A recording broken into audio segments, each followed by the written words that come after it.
구독과 좋아요 정말 감사합니다. KF-X 프로젝트 당시 일부 선진국들의 원천 기술로만 여겨졌다. 에이사 레이더 개발을 성공한 국내 연구진들은 이에 그치지 않고 에이사 레이더의 6세대 극성능을 가능케 해줄 퀀텀 방열 기법을 확보하였습니다. 연구진들은 이번 신기술의 성공에 대해 광전자공학 소자의 방열 한계를 극복하기 위한 노력의 산물이며 이제 그 결실이 보이기 시작했다고 소감을 밝혔습니다. 현재 대한민국의 자랑스러운 KF-21 전투기가 39차 시험 비행에도 성공하면서 외국 방산기업들은 이전과는 다른 눈빛으로 대한민국을 바라보고 있는데요. 오늘날의 KF-21 보라매를 탄생할 수 있게 해준 여러 기술 중 에이사 레이더는 수많은 우여곡절 끝에 만들어졌다는 걸 다들 잘 아실 겁니다. 미국의 기술 이전 반대에도 불구하고 독자적 기술로 성공해내며 이제 우리의 기술력이 달라졌음을 전 세계에 알리게 되었죠. 하지만 전투기 개발의 후발 국가인 대한민국은 국제적으로 보면 겨우 평균급 정도의 기술을 보유한 정도입니다. 우리보다 기술 강국으로 불리는 일본은 과거 F2 전투기를 통해 세계 최초로 에이사 레이더를 개발한 레이더 기술 강국입니다. 현재 영국과 협력하여 6세대 급 전투기 공동 개발을 추진하는 중이며 여기에는 차세대 에이사 레이더 개발도 포함되어 있습니다. 지난해 영국 정부는 팜버러 에어쇼에서 일본을 공식적으로 6세대 전투기 프로그램인 템페스트의 탐색 개발에 참여시켰다고 발표했습니다. 6세대 전투기를 함께 개발하는 영국과 일본은 차세대 전투기용 첨단 RF 센서를 개발하는 데 노력하고 있습니다. 그리고 각 나라에서 향후 5년간 실증 레이더를 공동 설계한 후 각 국가에서 한 개의 시제품을 제조 후 성능 실험과 시험 평가를 시행해 그 결과를 공유할 계획이라고 합니다. 앞으로 두 국가가 서로의 연구 결과를 공유하면서 이를 토대로 차세대 에이사 레이더에 집중하게 될 텐데요. 이들의 개발 성과가 벌써부터 발표되어 전 세계의 이목을 집중시키고 있습니다. 일본은 F3 6세대 전투기에 쓰일 에이사 레이더에 새로운 알루미늄 질화 갈륨 소자를 개발하였는데 일각에서 이것이 우리의 KF-21 전투기에 사용될 질화 갈륨 기반 소자 에이사 레이더를 크게 압도하는 수준의 레이더가 될 것이라는 평가가 나오고 있어 우리를 긴장하게 만들고 있습니다. 특히 영국 측은 이번 프로젝트로 탄생될 새로운 레이더가 원래 계획했던 6세대의 레이더보다도 훨씬 더 발전된 차세대 레이더가 될 것이라고 확신한다며 엄청난 자신감을 보이고 있습니다. 만약 새로운 소자 기반의 에이사 레이더가 개발된다면 일본의 6세대 전투기는 우리 KF-21 보라매의 탐색 능력보다 훨씬 먼 거리에서 먼저 탐지하고 공격할 수 있게 되는 것뿐만 아니라 교전 능력, 전자전 장비의 향상에 있어서도 압도적으로 유리하게 될 것입니다. 일본과 우리나라가 군사적으로 충돌할 일이 없다고 해도 앞으로 방산시장의 수출 확대와 북한과 중국의 위협을 상쇄시킬 수 있으려면 관련 분야의 집중적 연구를 바탕으로 앞서 나갈 수 있는 레이더 기술 확보가 시급합니다. 또한 최첨단 레이더는 전투기뿐만 아니라 항공모함이나 잠수함, 대공 방어 시스템 등의 다양한 부분에서도 사용될 수 있다는 점에서 욕심이 날 수밖에 없는 분야입니다. 일본이 발표한 내용에 따르면 새롭게 개발될 에이사 레이더는 현재의 에이사 레이더와는 비교조차 할 수 없는 강력한 탐지 능력을 갖추게 될 것으로 전망되고 있는데요.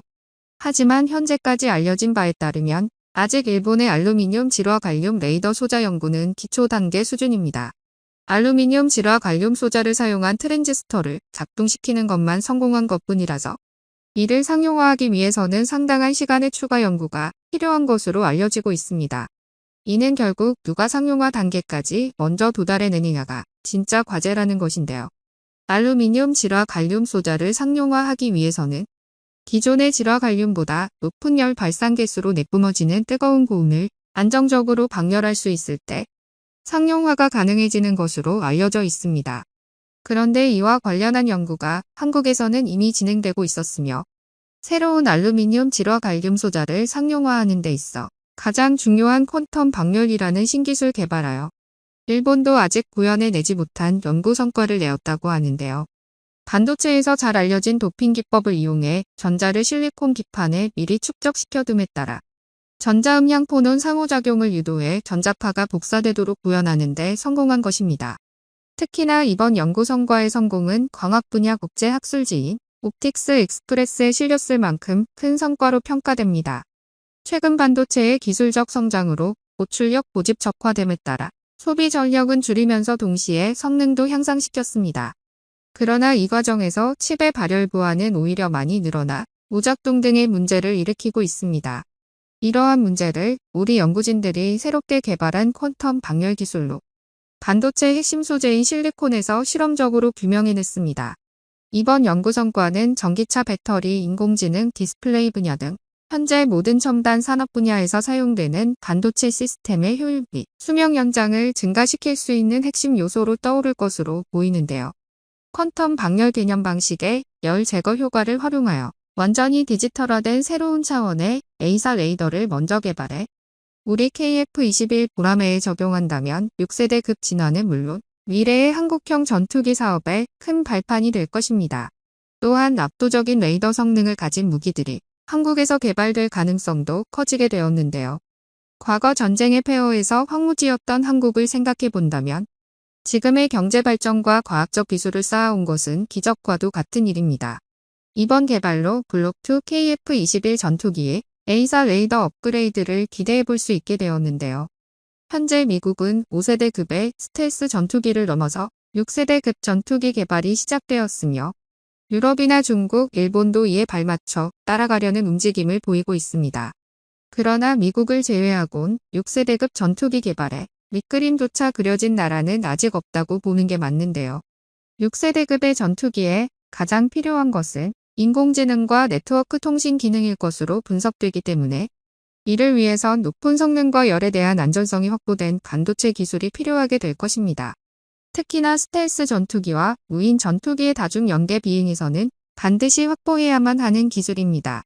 수천 킬로미터까지 진출한 최전방 무인 전투기를 통제할 수 있는 6세대급 전투기 개발의 핵심 사업은 인공지능과 대용량의 전술 네트워크 기술이 확보되어야만 구현될 수 있습니다. 대한민국에서 연구진들이 KF-21 전투기를 설계가 들어간 시점부터 20년 후인 미래의 기술까지 적용되는 전투의 양상을 생각해 신기술들을 하나씩 개발하고 있습니다. 전투기에서 가장 중요한 역할을 담당할 A사 레이더는 전투기 개발의 핵심 기술로 우리나라가 반도체 기술력의 모든 역량이 총동원되면 설령 미국일지라도 우습게 보지는 못할 겁니다. 우리나라의 기술을 바탕으로 이뤄낼 자주국방을 위해서 개발되는 KF-21 전투기는 4.5세대 전투기에서 시작하여 궁극적으로 6세대 스텔스 전투기를 목적으로 하고 있기에 이번 개발의 성과는 큰 의미가 있다고 볼 수 있습니다. 그리고 이러한 성과들이 앞으로 개발될 한국형 무기의 원동력이 될 것으로 분석됩니다. 여러분의 생각은 어떠신가요? 댓글로 남겨주세요. 오늘 영상은 여기까지입니다. 끝까지 시청해주셔서 감사합니다.